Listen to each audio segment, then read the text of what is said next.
Punta tayo sa area na yan. At nandiyan yung maraming cactus. At kikita ko sa inyo kung gaano kaganda sila.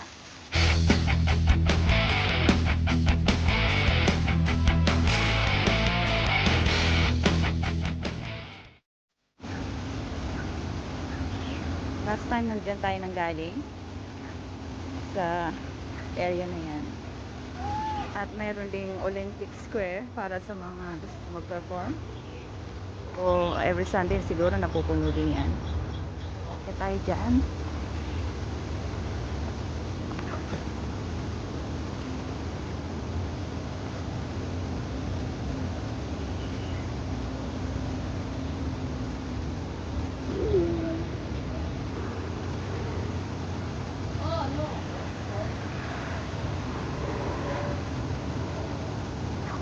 Sobrang lawak nitong Hong Kong Park. So, nung pinakita ko last time sa inyo ng group of turtles and koi fish is nasa ibaba lang dyan. So, let's go up here.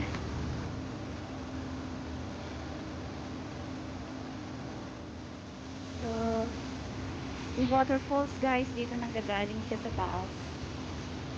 So, dyan tayo galing kanina, sa ibaba. So, nandito na tayo sa taas. At nakita natin yung mga nagtataas ang tubig, di ba? Hands natin, papunta dito. Ito yung pinagmamalaki dito sa Hong Kong Park. Yung pinipreserve nilang iba't ibang klase ng mga halaman na inangkat pa sa ibang lugar. So, ngayon nandito tayo, pangalanan natin sila. So, like pala ito na may pangalan ito, Chinese Evergreen and Lady Valentines. And this kind of flowers naman ay Portulus Acra, elephant bush. So, yan, elephant bush. So, lahat ng nakikita ngayon ninyo dito guys ay puro totoong mga bulaklak. At ito yung mga cactus. Ang ganda talaga, grabe. So inspiring. Syempre, ito nakikita lang natin to sa Pilipinas, di ba? Alat.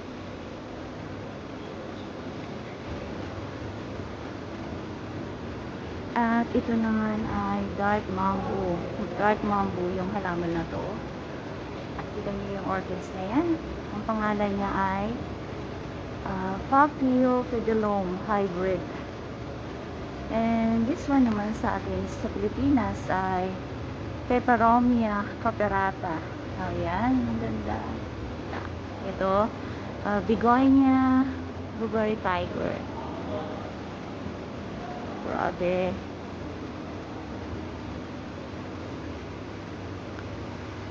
Sabi dito is African violet daw. African violet. Yung mga bulaklak.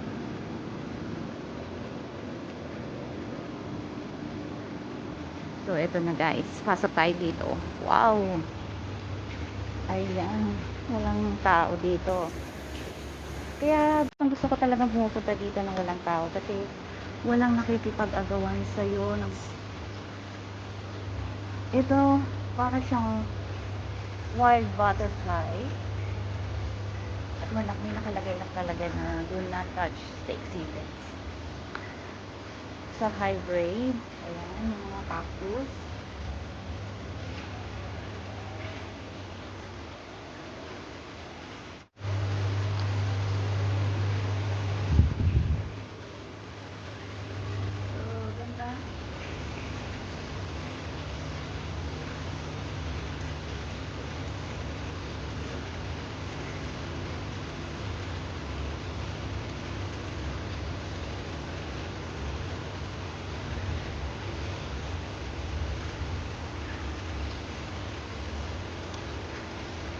Banga. Sa Pilipinas natin tatawatin ng banga.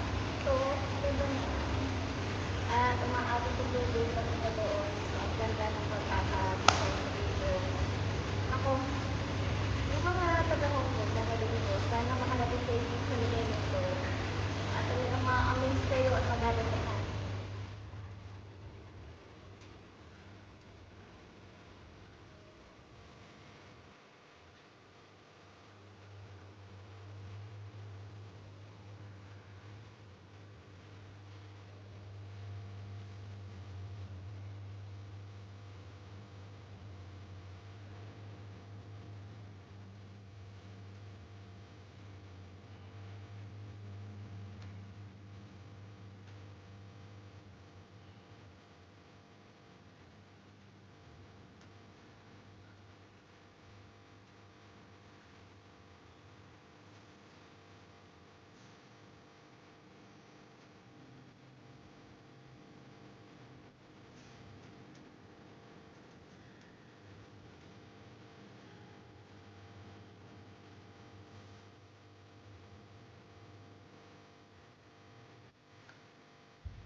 Grabe, ang gaganda. So, pagka nandito ka sa loob talaga, hindi ka magsasawa na tingnan sila isa't isa dahil napakaganda nila talaga. At kahit ilang beses mo siyang puntahan dito at balik-balikan, hindi kayo talaga magsasawa.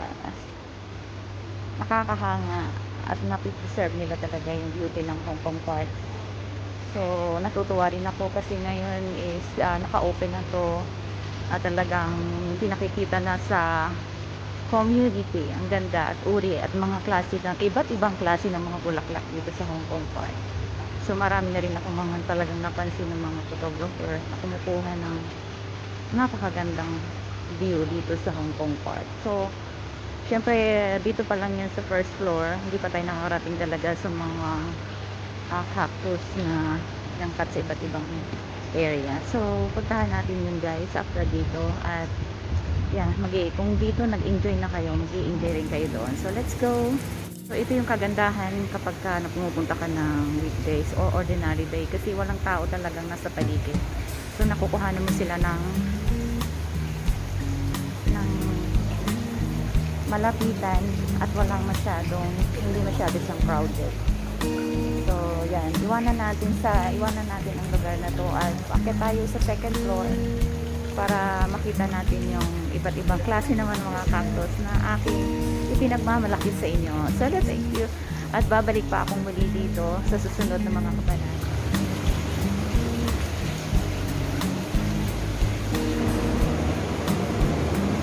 So, dun sa taas na yan, paikot ito. Kung nasa labas lang ay titingnan natin is hindi talaga masyado siyang napakalaking tingnan pero maganda talaga yung pagkakagawa nito. So, let's go up.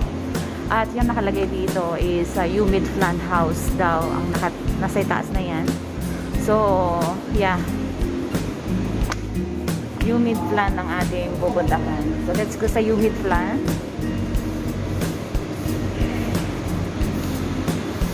So, ito yung dry plant house.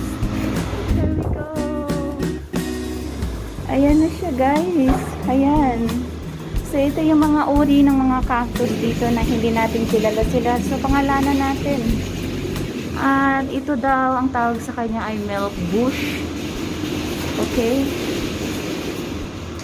So itong may tinik naman ang tawag sa kanya ay Ocarina Ricochiana. At ito naman na sa atin ay lumalago din is Samiofolia. At itong mga naglalakihan na golden barrel ang tawag sa kanya Echinocactus grosini ang tawag sa kanya.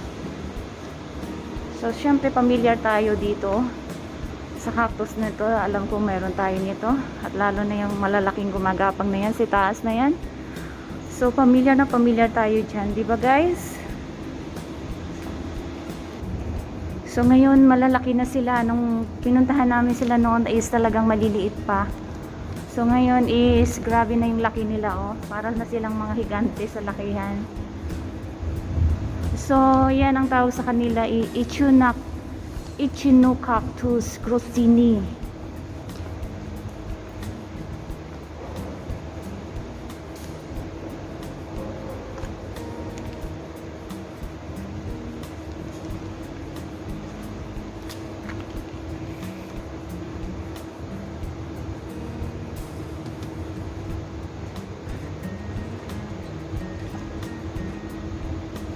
So Turks cactus ang tawag sa kanila. So distribution of research in the words ang mga dito. Itong uri ng cactus na to, alam ko na meron tayo sa Pilipinas niyan. At ang tawag sa kanya is candelabra tree. At ito namang white na to, ang tawag sa kanya ay Euphorbia lactea. Wow! At ito naman guys, yung maliliit na yan, ang tawag sa kanila ay Kushohokan.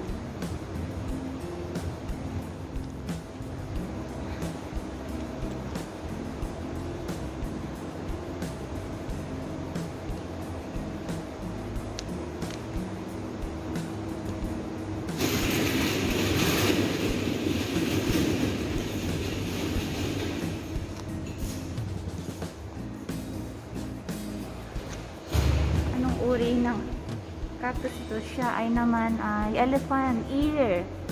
Oh yeah. Mukha nga siyang elephant ear kasi ang lalaki ng dahon niya. Ayan. So, elephant ear siya. Calacho biharoses.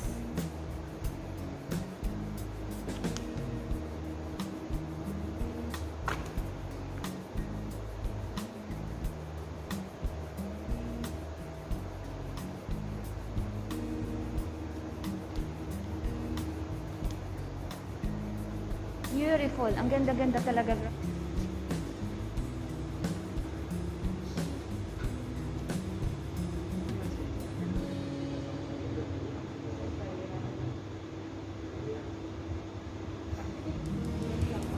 Walang kagandahan na hindi makikita dito sa Hong Kong Park.